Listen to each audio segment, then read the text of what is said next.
बढ़िया अखिलेश हो। दिल से कहताटे उत्तर प्रदेश हो, अब की सीएम बढ़िया अखिलेश हो।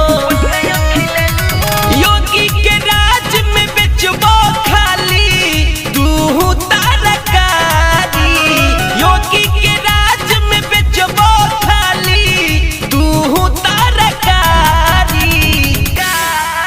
अब की साइकिल पे दे हम जब बहुमत भारी, तबे लइकन के नौकरी मिली सरकारी। अब की साइकिल पे दे हम जब बहुमत भारी, तबे लइकन के नौकरी मिली सरकारी।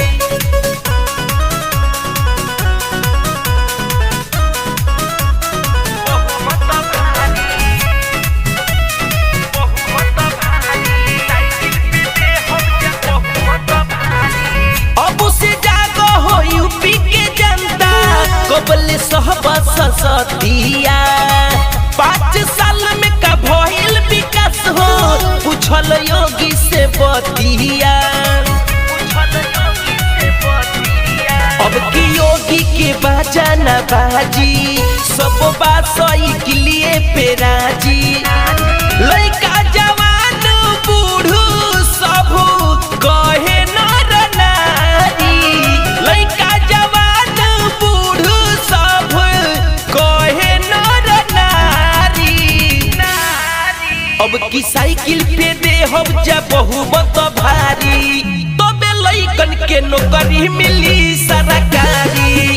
अब की साइकिल पे दे हम जब बहुमत भारी, तबे लइकन के नौकरी मिली सरकारी।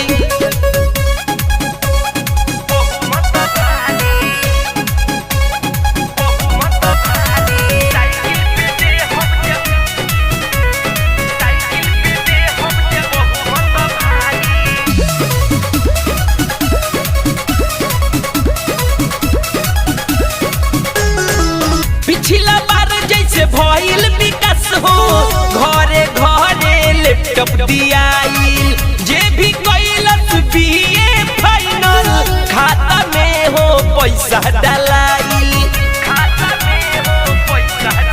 अब की ओकरो से काम होई खास हो, भैया अखिलेश करी है विकास हो।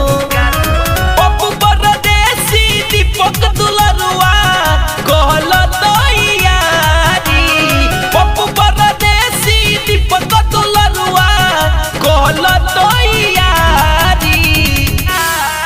अब की साइकिल पे दे हम जब बहुमत भारी, तबे लइकन के नौकरी मिली सरकारी।